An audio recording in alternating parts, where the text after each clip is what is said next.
Orangi perempuan. Ini sangat rare lah. Ini orangnya apa ni? Lain macam.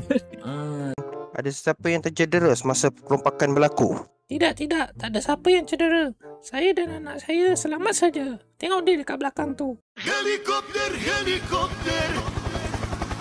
Okey, baik. Seterusnya. Gelak, kami polis. Tuan, salah tuan. Gerak tuan, bukan gelak. Oh, salah ya. I mean, jangan gerak, kami polis. Makanan.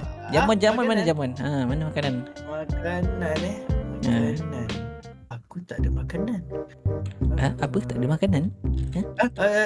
Tak. Maksud saya saya kata dekat social media saya buat rumah terbuka. Saya tak masukkan ada makanan.